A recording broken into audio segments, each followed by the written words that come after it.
Hi there, it's Kevin with the Rogue Market here with your daily delve, where we delve into the MTG market to look for a card that has potential of going up in price.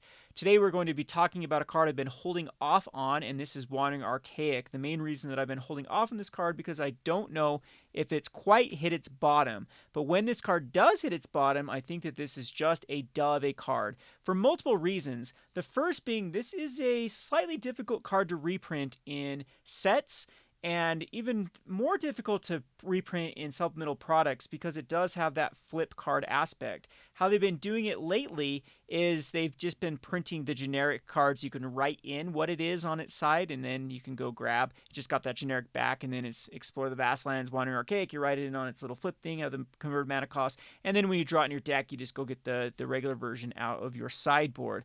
But to justify putting that in supplemental products, they usually want multiples to make it worthwhile to throw that token in. So I'm thinking this is more difficult than your typical card just to be chucking in commander sets going forward. And this is a very, very, very popular card in EDH. The one hesitant that I have of this is, again, Strixhaven versus Kaldheim or Forgotten Realms or some of these other sets. The Mystical Archives were very, very popular. The collector's editions were very, very popular for this. So the supply is a little bit higher for Wandering Archaic versus its counterparts in the same time period. And it's still relatively new.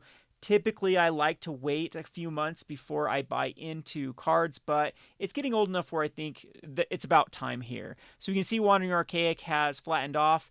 It did have a little bit of bump even when it came out the gates. It was a $20 card pre-sale. Sell went down to 10, went back up to 12, and then has had a slight decline. And it still is, as far as TCG market price is concerned, with TCG low market price, it's still trending a bit downwards. So the question is not if, but when that will hit its the high supply versus the demand, and when the demand is going to start outstretching that supply, and then is the time to start getting into cards. I think now is not a bad time because you can actually find pretty good deals on Wandering Archaics. I've seen them for $3.54 that you can find them. Not too hard to get it acquired because people are still purchasing in for Strixhaven cards. And another thing that I really like about this, I don't think I mentioned with the set going into Innistrads, is Innistrads typically are spell matters sets. We've always seen blue have some sort of blue and red have a flashback or spells matter with wizards type of theme. So I'm thinking that this card will want to go in a commander. There will be a commander printed out of Innistrad that is going to want spells in it, and then Wandering Archaic is going to be a good card to slot in your decks to kind of combat that, because it says whenever an opponent casts an instant or sorcery spell, you may pay 2 to copy it. So this is a very, very popular in EDH for that reason. It's very similar to Ristic Studies or Smothering Ties, as it's just kind of a hoser card, gives you a lot of value with the more opponents that you have. So if we have to check out EDH Rec, it's in 8,000 decks, or 5% of all eligible decks. This is colorless, so it's by far the most played card in Strixhaven. Very, very popular. Rares have had a hard time going up in value of Strixhaven, but things like the uncommon, the blue-red iteration card, that card's already like $7 for an uncommon. So it's not unheard of for a card to be able to go up that. And we saw how fast like cards like Smothering Tithe went up. That was just a rare in a very, very highly open set. So I don't think Wandering Archaic is too much of a stretch to think this could be a $10, $15 card within a year. Card Kingdom is very bullish on this card as well. They are offering to buy the regular version for $550.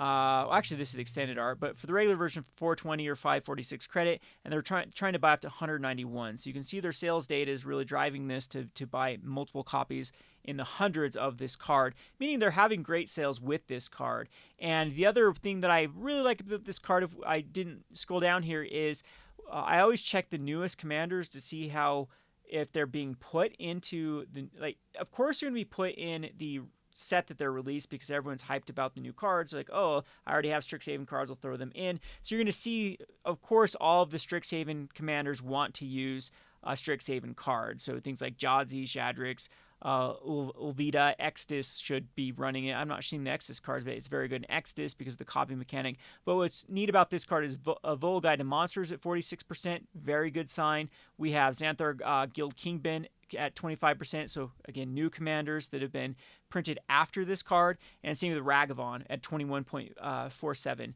So extremely highly played in about a quarter of all the new commander decks, which is just a great sign for this card going forward. So again, the question is not if but when you should start picking these up. They could go slightly down more, but I am thinking that right now is a great time to pick up. Looking back at things like I think the green card that every time you cast a creature, you drew a card, or Smothering Ties in not so recent sets. I think they really flattened out at that $4 or $5 mark and then started to really tick up. So wouldn't wait for this card. This is a great one. This is Wandering Archaic from Strixhaven. Hope you enjoyed this video. We'll have another one tomorrow for the Daily Delve. Be sure to do your part. Like, comment, subscribe, leave me a mean comment. All those things are very good for the YouTube algorithm. And let's just get this channel revived. Thanks for watching.